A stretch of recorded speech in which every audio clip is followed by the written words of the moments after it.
Hello football fans. গেল 15 July Copa America জয়ের মধ্যে দিয়ে টানা তৃতীয় মেজর লিগ শিরোপা জয় করেছে লিওনেল মেসির আর্জেন্টিনা। সর্বশেষ কোপায় তারা অপরাজিত থেকে চ্যাম্পিয়ন হয়েছে, যার দ্বারা প্রত্যাশিতভাবেই ফিফা র্যাঙ্কিংয়ে শীর্ষস্থানে আছে আলবিসেলেস্তারা। তবে অবনতি হয়েছে 5বারের বিশ্ব চ্যাম্পিয়ন দল ব্রাজিলের। গেল বৃহস্পতিবার নিজেদের ওয়েবসাইটে নতুন র্যাঙ্কিং প্রকাশ করেছে ফুটবলের নিয়ন্ত্রক সংস্থা ফিফা, যেখানে চলতি বছরে অনুষ্ঠিত হওয়া দুটি আন্তর্জাতিক টুর্নামেন্ট ইউরো এবং কোপা আমেরিকায় দলগুলোর পারফরম্যান্সের ভিত্তিতে র্যাঙ্কিংয়ে পরিবর্তন এসছে, যেখানে সবথেকে বড় লাফটা দিয়েছে স্পেন।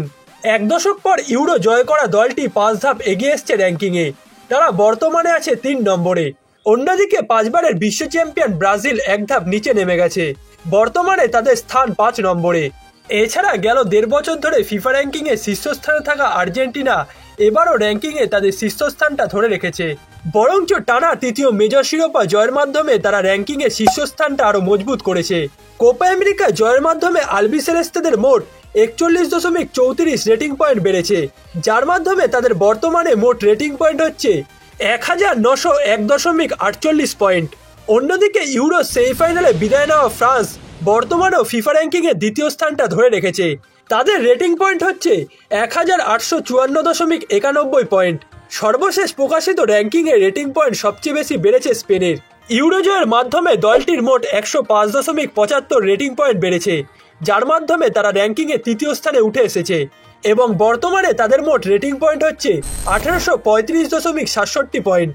এছাড়া ইউরোর টানা দ্বিতীয় ফাইনালে উঠে র্যাঙ্কিংয়ে ব্রাজিলকে পিছনে ফেলে চতুর্থ স্থানে উঠে এসেছে ইংল্যান্ড। ইংল্যান্ডের বর্তমানে রেটিং পয়েন্ট হচ্ছে 1812.26 পয়েন্ট।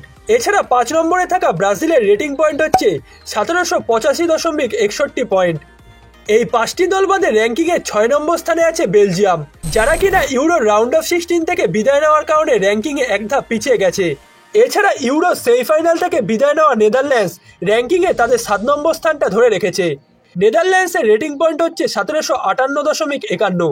অন্যদিকে 2024 ইউরোর কোয়ার্টার ফাইনালে ফ্রান্সের বিপক্ষে পেনাল্টি শুটআউটে পরাজিত হওয়ার কারণে রোনাল্ডোর পর্তুগাল র্যাঙ্কিংয়ে 2 ধাপ পিছিয়ে গেছে। সর্বশেষ র্যাঙ্কিংয়ে পর্তুগাল ছিল 6 নম্বর স্থানে, তবে এবার তারা ইউরোর কোয়ার্টার ফাইনাল থেকে বিদায় নেওয়ার কারণে 8 নম্বর স্থানে নেমে গেছে। বর্তমানে পর্তুগালের রেটিং পয়েন্ট হচ্ছে 1741.43 পয়েন্ট। র্যাঙ্কিংয়ের 9 নম্বর স্থানে উঠে এসেছে কলম্বিয়া। চলতি আসরে অসাধারণ পারফর্ম করে কলম্বিয়া কোপা আমেরিকার ফাইনাল পর্যন্ত পৌঁছেছিল এবং আসরটিতে তারা রানার্স আপও হয়েছে, যার কারণে তারা নতুন প্রকাশিত র্যাঙ্কিংয়ে 3 ধাপ এগিয়ে এসেছে। বর্তমানে কলম্বিয়ার রেটিং পয়েন্ট হচ্ছে 1727.32 পয়েন্ট এবং র্যাঙ্কিংয়ের 10 নম্বর স্থানে আছে ইটালি। এছাড়া র্যাঙ্কিংয়ে শীর্ষ 15 দলের মধ্যে বাকি 5টি দল হচ্ছে উরুগুয়ে, ক্রোয়েশিয়া, জার্মানি, মরক্কো এবং সুইজারল্যান্ড।